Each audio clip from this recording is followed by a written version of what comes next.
So, if you're ever going to achieve success in an idea or a vision in the physical, you must be able to capture that idea or that vision in your mind's eye. My name is Douglas Emeka Okor, brain surgeon, proudly Nigerian.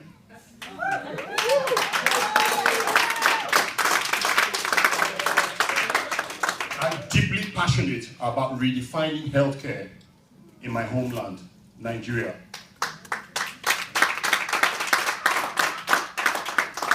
First of all, I'd like to say a very big thank you to Mrs. Sandra Nelson for inviting me to talk to these very lovely people, and also to take a big thumbs up to her for what she's doing specifically with this occasion and what she's been doing generally with Lift Effects. Big up. So basically, this is what I'm going to be talking about. The theme for this conference is my next level extraordinary individual. And basically what I'm going to be doing is basically talking about, telling a short story about myself. Hopefully it's not going to be too boring, but even if it is, hopefully the sound and tone of my voice will cover up for it. So, basically what I'm trying to say here is that I don't think I am extraordinary. I am very ordinary. But the only difference is that I think and act in an extraordinary way. And basically I'm going to be setting, basically have a background or a basis for this story or this talk that I'm going to give. Now, neurosurgery basically is a surgical specialty that has to do with the management of patients with brain, spinal cord, and nerves that supply the rest of the body, medical conditions that have to do, that manage this basically. And basically management entails the diagnosis, the prevention, the treatment, mainly through surgical procedures, and also rehabilitation of patients who have this kind of medical problems. Now, neurosurgery is it's a specialty that is professionally demanding, technically demanding as well. You have the highs and the lows, adrenaline pumping, just looking at patients who have very complex medical problems, looking at the families as well, families with lots of fears, anxiety, the joy of seeing a patient who is basically, you feel you've lost the patient and miraculously the patient comes back to life. The sadness that you see when you have a patient who you're looking at the patient and just maybe simple symptoms, and then the next day the patient is gone. These are the kind of things that people like me will take responsibility for, and it's a very big responsibility. Now, how did this all start? We go back in time to 1997, University of Benin, in the southern region in Nigeria. Nnamdi, my friend, asked me a very critical question. Douglas, why are you studying medicine? And my answer was very clear. I am studying medicine because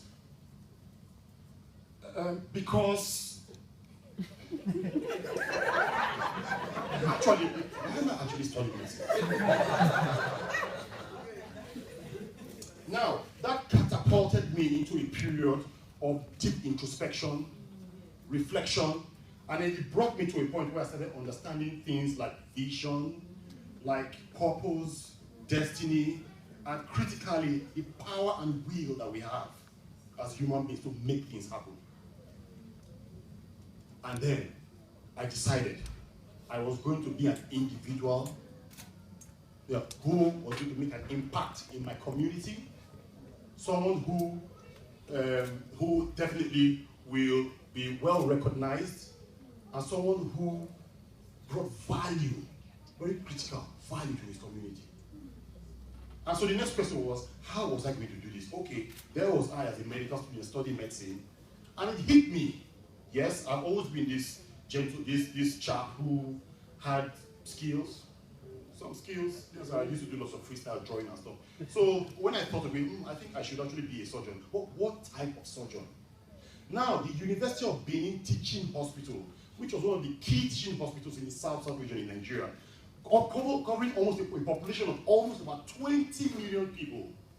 This institution was established in the mid-70s, and up until that time, roughly late 90s, there was no neurosurgeon in this hospital. So you can imagine the number of people that would have been dying over that period. Not one neurosurgeon. And so my mind was made up. I was going to be a neurosurgeon. And then, when I was in my fourth year medical school in Nigeria is 6 years. So when I was in my fourth year medical school, fourth year to fifth year, somewhere early 1999, I remember that day I was standing outside the front of the class with some of my classmates, and then I told them, I'm going to become a neurosurgeon. They laughed at me. And it wasn't surprising why they laughed at me. You could have seen me in medical school in those days. I was always in one party or the other. In fact, I remember I organized the biggest carnival in medical school in those days. So, I just love parties, and even till today, you should see me on the dance floor and give you to behold.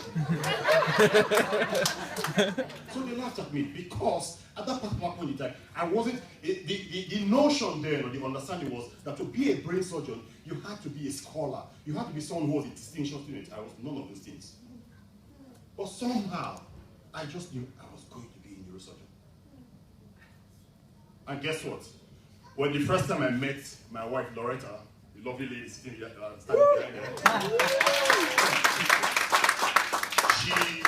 when I told her this, she was the first thing that told me, oh yeah, you want to be a neurosurgeon? Why not? You can be a neurosurgeon. And I was like, are you really serious?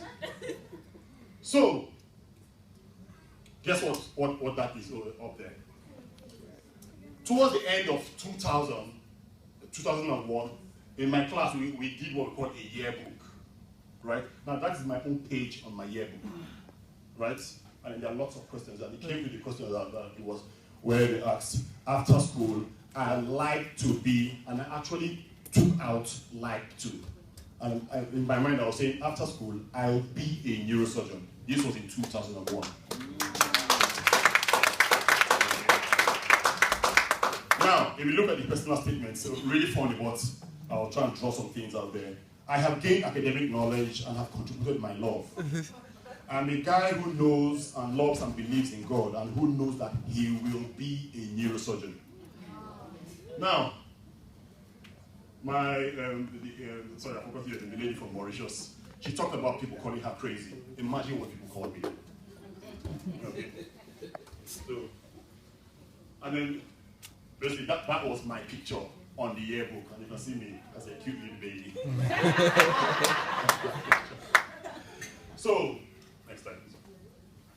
So, I arrived the United Kingdom on the 18th of February 2006 to pursue this journey.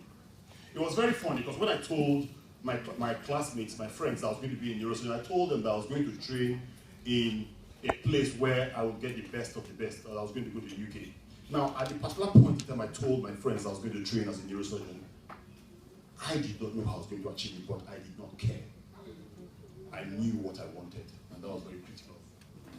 Now, when I got to the UK, lots of things went on, but we got in contact, Loretta and myself got in contact with a gracious gentleman called Dr. McCarthy. And then my wife asked him, we're in the Royal College of Obstetricians and Gynecologists, and my wife asked him, they're just gynecologists here. My husband wants to be a brain surgeon. And he said, okay, you want a community entry point? Here is a note.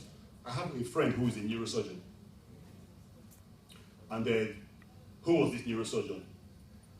He was a chap who was the president of the Royal College of Surgeons and Physicians in Glasgow. So, my wife and I stepped into the bus and went straight to Glasgow. And then we went to the Royal College. And then when we got in there, we said, we are looking for the president. And you can imagine what the receptionist was going to us. Who are these people? Well, the president wasn't there, he had traveled out, and then what we did, I dropped my number, and I said, okay, we tried, let's go home. Got a call from the PA of the president, and she said, oh, what I'll do is I will link you up with the president a telephone meeting. And so finally, on the day of the telephone meeting, we actually had to go to Loretta's friend's house because we didn't even have money for a landline. So the phone rang, connected, and this was how the talk went. Hello, young man. I gather you came to see me. You came to oh yes, yes, Prof. Very good morning, sir. Yes, we got a note from Dr. Matkati to you. I applied to the Institute of Neurological Sciences in Southern General in Glasgow for a clinical attachment, a non-paid clinical attachment, just to get some experience in neurosurgery. Now, Prof, I am passionate about becoming a neurosurgeon. In fact, if I don't become a neurosurgeon, there's no need for me to be alive.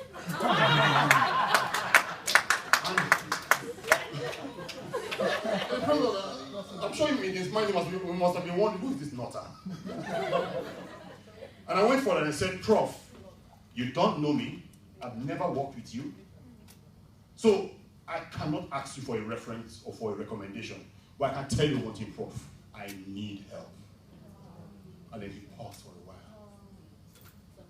And then he asked me, okay, do you know Malomo? And I said, well, I've heard of him. He's in the southwestern part of Nigeria. I come from the southern part of Nigeria, from the Delta, where the crude oil is. And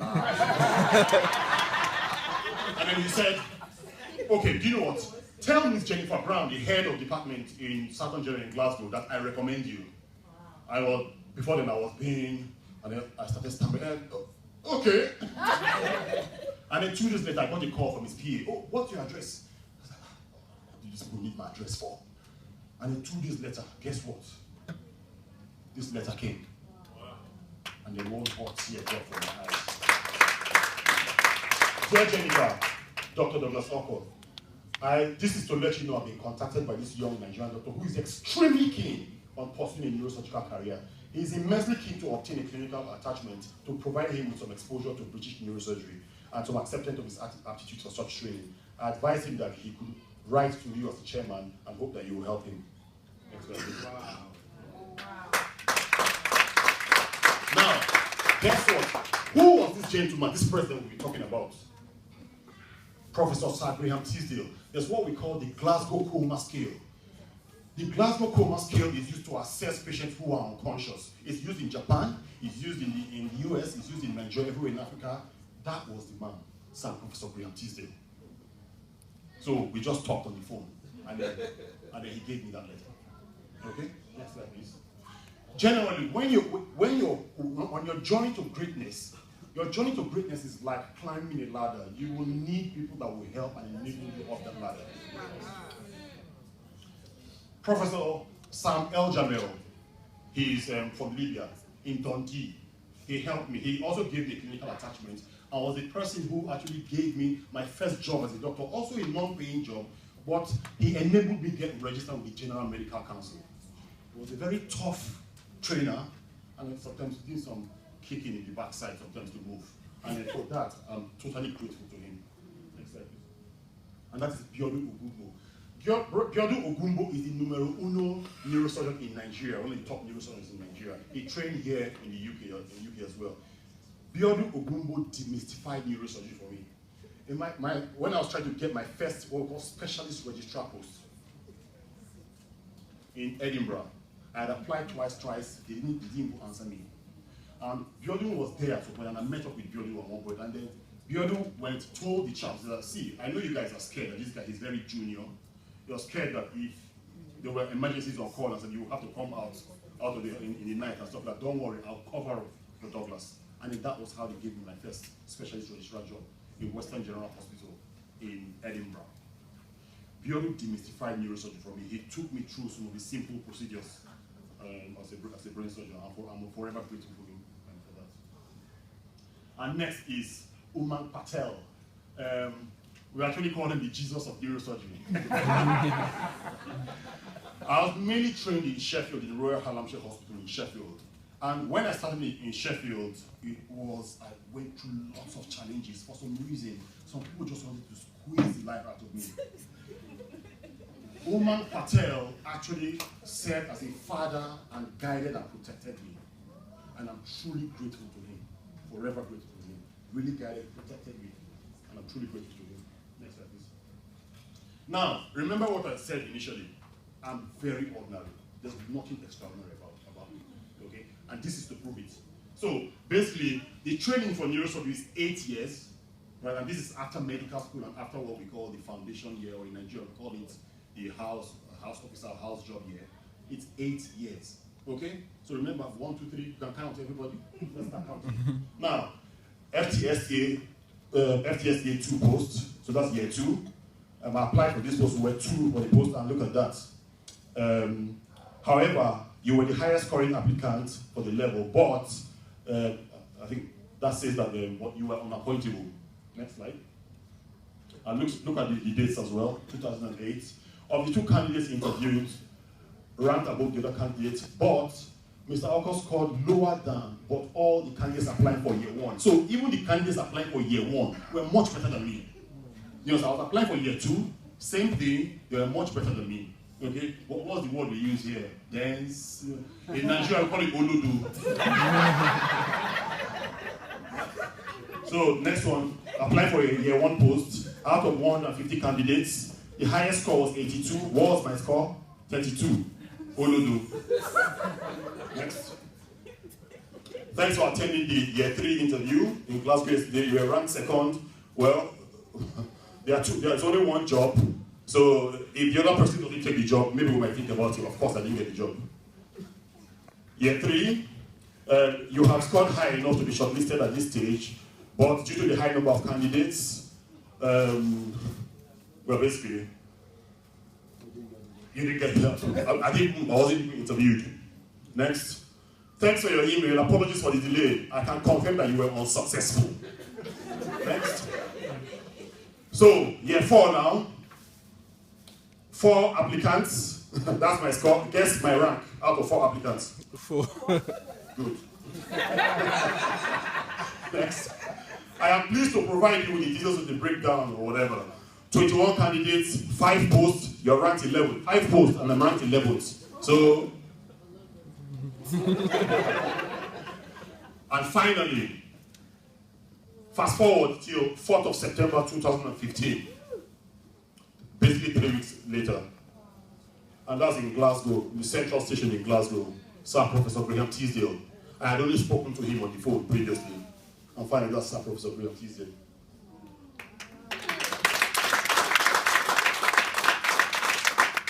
And guess what? On that same day,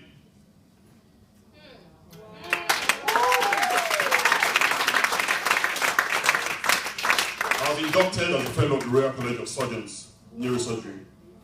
And now presently I'm doing, basically in neurosurgery, we have 7 subspecialties in neurosurgery. And I'm doing subspecialist training in 2 of them. I'm good. And I'm on my way to be very good.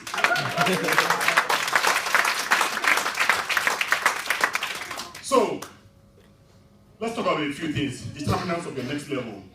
Your thought and thinking pattern. You have a drum. You have the level of water somewhere in the middle. One person says it's half full. The other person says it's half empty. Your perception and the way you look at things is absolutely important. It can either make or break you. Absolutely important. Build, nurture, and maintain healthy relationships. Very important. And annexed to that, your network is your network, what we are doing here. Like I said, life, your journey is like a ladder. You need people that will take you from one level to the other. I remember when I told my friends I was going to be a neurosurgeon, they asked me, who do you know in the UK? And I said, well, I might not know anybody, but when I get there, I'll start knowing the people. Don't let your limitations limit you. Very important. When I was in Dundee, remember, in Nigeria, I didn't have any training in neurosurgery whatsoever. I did not have a clue, even though I decided I was going to be a neurosurgeon. And there was me in Dundee, my first post training in neurosurgery, my first year. As you can imagine, coming from Nigeria, I was struggling. And then Mr. Mo, one of the consultants, called me into his office, sat me down and told me, you're struggling. You're making mistakes here and there. If you were my younger brother, I would strongly advise you to forget this neurosurgery thing. Just forget it. I paused for a while and I looked at Mr. Mo. I said, Mr. Mo, I want to say a very big thank you to you for pointing out my mistakes, my faults, where I'm struggling. Thank you so much. But that's, it's going to give me the chance to actually have a critical look at these areas. But there's one fundamental thing, Mr. Mo. The only constant in this world is change. As regards my decision to do neurosurgery, Mr. Mo, I have two options. It's either I become a neurosurgeon or I become a neurosurgeon. He just looked at me with this kind of Have a vision and be passionate about it. Having a vision is critical. When other people cannot see something, you should be able to see it. And remember what I say, if you're going to achieve something, achieve a vision or an idea, you must be able to capture it in your mind somewhere. If you cannot capture it in your mind, and this is the reason why, because there will be many obstacles, challenges, significant challenges. And if you cannot capture that thing, you cannot take steps. And most of the steps will be very big risk. You cannot take it. So very, very important. Words motivate, but actions inspire greatly. Actually, this is my own saying. And your words should be your bond. It's not just good enough about talking. Walk the talk. It brings credibility and respect. Walk the talk. Understanding, and it's important that we all understand that to achieve greatness, there's always a price to be paid. There is a price to be paid. And I think this is one of the fundamental problems I have in the church. Now, the church always preaches about prosperity. Please tell people that you must pay the price. There's a price to be paid for prosperity. There is a price. And the young people coming up should know that there is a price. And if you look at the stories of most of the people today, you will see that they have paid some form of price or the other. Very critical. I remember just when I was about to leave Nigeria, then I was working in UBTH, in the University of Benin Teaching Hospital, as a medical officer looking after HIV patients. And then my mom, I was in the kitchen one day, and then my mom told me, why are you going to the UK? Who do you know in the UK? Eh? And if you have a job here, stay here. And you know what I told my mom? I said, Mommy. I said, in fact, not Mommy. Satan, get behind me. And I said, Mommy, you know what? I'm going to the UK now, and I'm going to suffer. That's what I told her. I am going to suffer. But in the long run, we will all smile. Mommy. Amen. So I appreciated the reality of what I was going to face, but I kept my focus. Do you know that when I came to this country, I worked different crazy jobs. I cleaned toilets. I worked as a nursing auxiliary. In fact, the job I was doing cleaning toilets, that's what we used to buy our first laptop that my wife used for her dissertation in her master's. Right. And I remember when I was working as a nursing auxiliary, and for some reason I just had a big bout. I let them know I was a doctor, and then they were like, "Oh, what kind of doctor do you want to be? I said, I'm going to be a brain surgeon." What? Brain surgeon? Go and clean that woman's body. I can imagine them seeing me now. So it's critical. There's always a price to be paid. Now, this is critical. If you're going to achieve greatness, you're going to walk the talk, walk through the journey, you must have a place where you launch from. Your launch pad, your foundation must be solid. This is my launch pad. Ashanti, Graham, and Loretta. In fact, a very big round of applause for Loretta. I do not know what she saw in me. I do not know how she has managed to talk such a crazy person like me, but a very big thank you to you. You must have a solid launch pad. In my journey, I went through different psychological, emotional challenges. And I remember my first real job as a doctor in A&E in Livingston. They battered me. I remember when I was going to work, I was like, oh, what's going to happen today? What's going to happen? God save me. But I remember getting home, seeing these lovely faces. And so those were the things that really gave me strength. So you must have a strong launch pad. And that might be your parents, it might be a very good friend, your family, but have someone that you can go to when you're battered in the outside world. Have someone that you can go to and get strength from. And this was mine. Basically, this is a friend of mine. This is a quote from Dr. Maimuna. She's actually a psychiatrist. She calls herself celebrity shrink. And she says, often the difference between a successful person and a failure is not one's better abilities or ideas, but the courage for one to use those ideas and take calculated risk and action. You must take action. Some of them, I'm not a great ideas person, but if I had a small idea with my last blood, I would follow it. Very critical. Taking action.